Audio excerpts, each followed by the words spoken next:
Anita never imagined the day she would have to face her own body as a traitor would arrive this quickly. For weeks, she had grown accustomed to the exhaustion seeping into every joint, to the sudden waves of dizziness crashing like invisible surf against the wall of her will. But Anita always blamed it all on the stormy pace of life she had pushed herself into. She blamed the late-night training sessions, the meetings with articulates, the simmering arguments circling around Martin, Danny, and Andre, the responsibilities of a woman who had long been the emotional pillar of both her family and her community. In her mind, she was not allowed to be weak, not allowed to stop, so every irregular sign was neatly folded into two familiar words: burnout. But then the aching in her bones no longer felt like the soreness after a night of rehearsal. The episodes of her heart pounding so hard she had to lean against the wall to keep from collapsing began to come more often, more persistently, like a warning she was deliberately ignoring. When the doctor first called and asked her to come back for more blood tests, Anita still smiled softly and said it was just routine, just excessive caution. But when the second call came, with a more serious tone urging an urgent follow-up appointment, the fear she had locked away in the darkest corner of her mind began to stir, sudden and icy. She still kept playing her role perfectly in front of the world, and that was the bitter irony. In front of the camera, Anita maintained the gentle smile and calm gaze of a host who was used to standing at the eye of the storm without ever letting anyone see her tremble. In rehearsals, she glided across the stage with practiced steps, her voice still full of energy as she supported each member of Articulates, corrected every movement, lifted every dream. In front of Sharon and Tracy, she waved her hand and said she was just tired, just stressed, just needed one full night of sleep.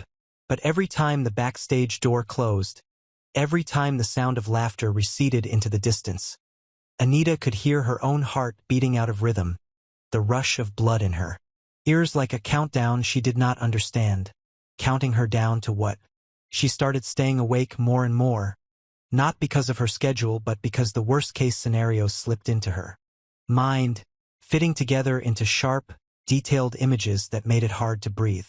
And yet Anita still clung to the only control she had left: silence. On the day she went back to the hospital, everything around her felt like it had been coated in a thick pane of glass. The stark white room, the familiar smell of disinfectant, the steady echo of footsteps on tile, all of it seemed like details in a scene where she stood at the center and yet felt strangely detached, as if this were the story of some other woman, not herself. Anita sat on the chair, her foot tapping constantly against the floor, her hand gripping her phone so tightly her knuckles turned white. Every second of waiting sent her imagination racing faster toward scenarios she did not dare name. When the doctor walked in wearing that well-practiced gentle expression honed over hundreds of bad news cases, that gentleness did nothing to soothe her. Instead, it squeezed the fear in her chest even tighter.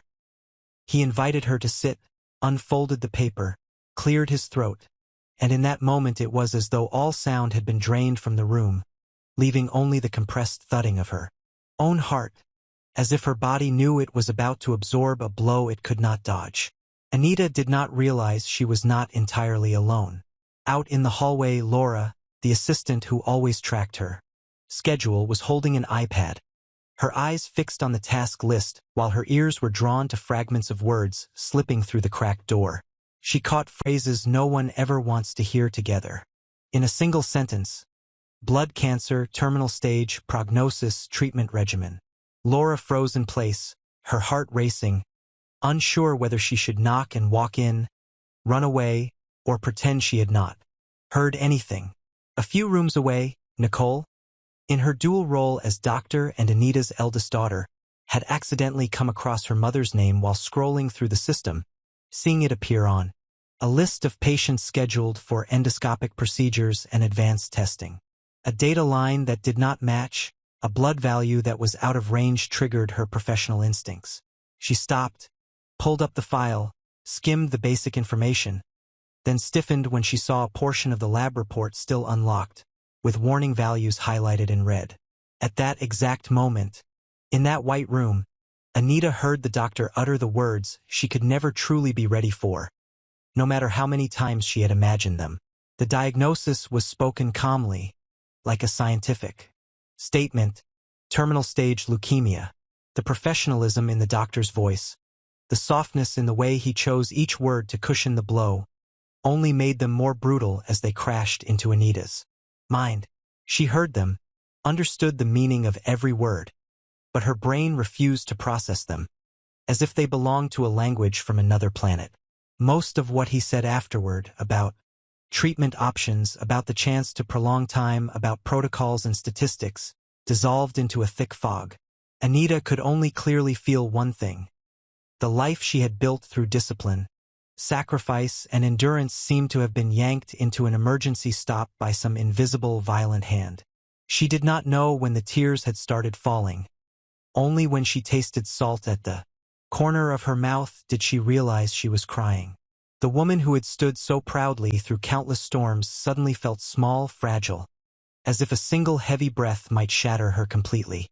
Outside, Laura heard the muffled sobs being held back in the room, her own chest tightening with nameless fear. She had no right to listen, but the fragmented pieces of information were racing in her mind, stitching themselves into a story more complete than any official diagnosis. Her leader, the woman she respected and leaned on, was standing at the edge of an unforeseen ending. Meanwhile, in her office, Nicole stared at the computer screen, at the numbers that did not match her image of the mother who had always been so strong. Her medical experience told her something in the testing process was off. Extreme blood values, suspiciously fast turnaround time, a vague note about possible sample mix-up. A hot, simmering anger surged through her, not only anger at her own fear but at the medical system she herself belonged to. She began to ask, was this diagnosis truly accurate? Or was it the product of some invisible error in the testing chain? A technician's mistake? A swapped file that had pushed her mother's fate into a wrongful tragedy?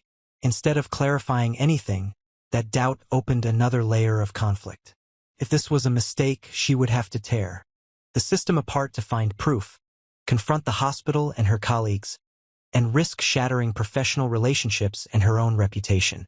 If the diagnosis was correct, then all her efforts would amount to a desperate struggle against the truth. Nicole felt cornered, trapped at the point where loyalty to the hospital, medical ethics, and her love for her mother knotted into one tight mess. From another angle, Laura now held in her hands a dangerous weapon. Fragmented knowledge of Anita's condition, overheard and incomplete, but enough to shake both the family and the wider community if it came out in the wrong way. She was torn between keeping silent to protect Anita and telling someone close, perhaps Vernon, perhaps Samantha, so they would have time to prepare. Every option felt like stepping forward on thin ice, with an unknowable abyss lurking beneath. Anita walked out of the exam room like someone who had just been hit so hard that the world around her had slipped off its axis. The hospital corridor was unchanged. The lights still harsh and pale, people still walking, talking, laughing, arguing about trivial things, but to her it all belonged to some other reality. She slid into the driver's seat, but did not start the engine, her hands resting on the steering wheel with no strength behind them.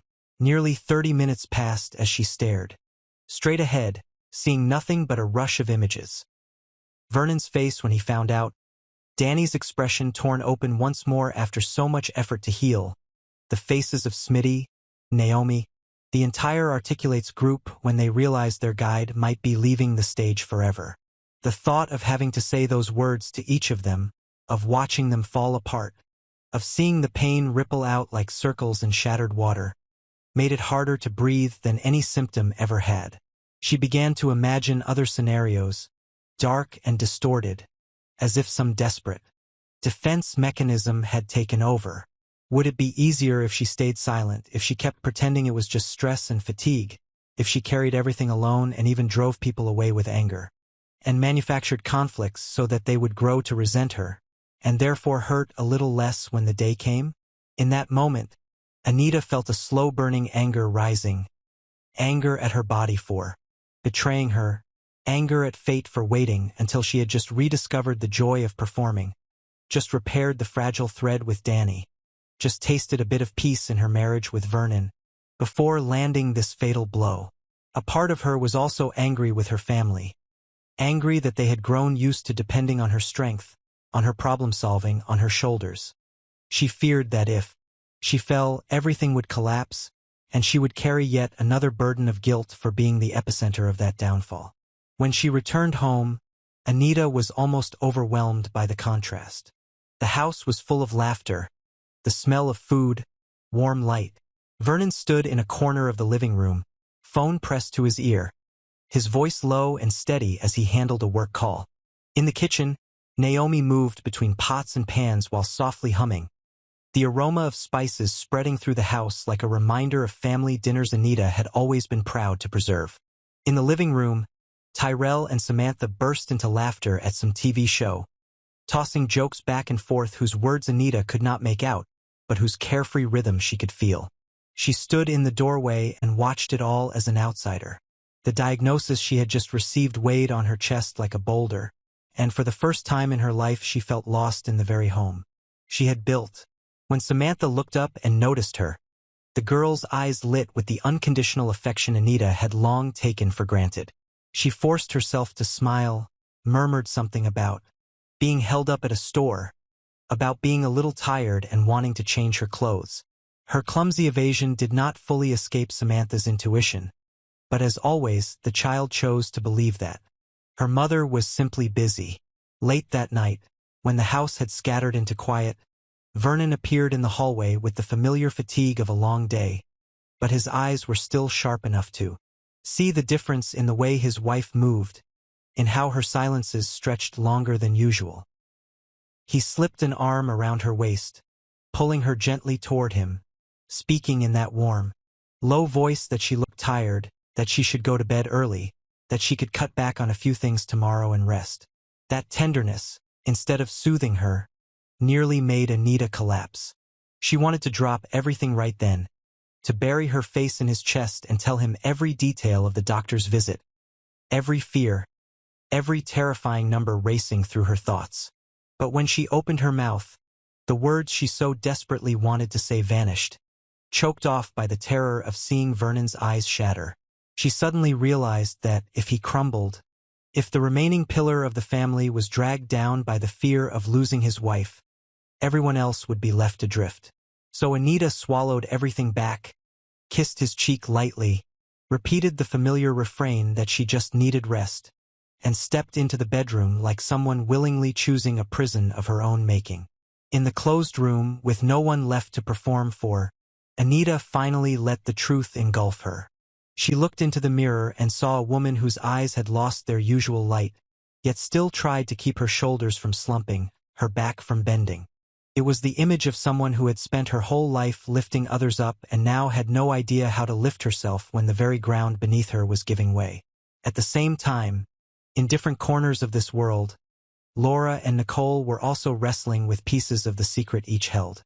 Laura, with the snatches of words she had overheard about cancer, terminal stage, prognosis, stood on the border between loyalty and panic, wondering whether it was right to stay silent, while she watched a ship sailing straight toward the rocks. Nicole, with the abnormal blood results and her suspicion of a possible sample mix-up, stood before the choice of either trusting the system and accepting the diagnosis or launching a war against the hospital and the colleagues she once trusted, to protect her mother from being condemned by a number that might not even be hers.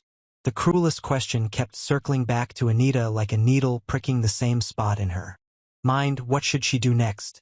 If she told Vernon right away, she would give him the truth and the right to fall apart with her, to share the fear, to plan together, to accept that this journey belonged to both of them. But at the same time, she would have to watch the man she loved be torn open by the thought of losing his wife, see new cracks form on the face already marked by political and family battles. If she stayed silent, she could protect him a little longer, keep his world running smoothly so he could continue standing firm under outside pressure, unaware that inside the house the other pillar was already rotting. That sacrifice sounded noble, But deep down Anita also knew that silence was a form of betrayal against the trust her loved ones had placed in her. In that excruciating balance, darker options flickered to life, frightening even her. If she began to create distance, if she deliberately provoked arguments, if she pushed everyone away with harshness and cold decisions, would they gradually learn to live without her, even resent her enough that when she was gone, their grief would be diluted by anger? The thought was warped, but it was tempting because it promised a less haunting kind of departure. At the same time, outside, Laura might start making mistakes in her panic, let something slip to the wrong person, letting the secret leak out twisted through malicious speculation. Nicole, in her rage at the system, could escalate matters, accuse the hospital, dig into errors in the tests, accidentally turning her mother's condition into a bargaining chip in a conflict between doctors and administrators. Schemes, struggles, clashes of interest and emotion were beginning to form without any need for an external villain. Fear, love, loyalty, and the desire to protect one another were already turning them into opponents, drawing them into a battlefield with Anita at its center. That night, Anita sat on the edge of her bed for a very long time, her hand crushing the diagnosis sheet until it crumpled, her eyes fixed on the cold lines of text. She understood that every choice from this point on would not only define the little time she had left, but also shape the scar she would leave on those who remained. Whether she chose to speak or stay silent, to fight openly or quietly fade, she would have to face the cost of each decision. And somewhere out in the hallway, as Vernon caught a fleeting, clouded look in Laura's eyes, as Nicole rechecked the file and discovered a discrepancy that might hint at a swapped sample, the first seeds of suspicion, accusation, and confrontation began to take root. A new battle was being set in motion, not only Anita's fight for survival against her illness, but also the struggle between truth and error, between trust and secrecy, between love and fear, where any one of them could become a traitor simply because they believed they were protecting the person they loved in the most painful way possible.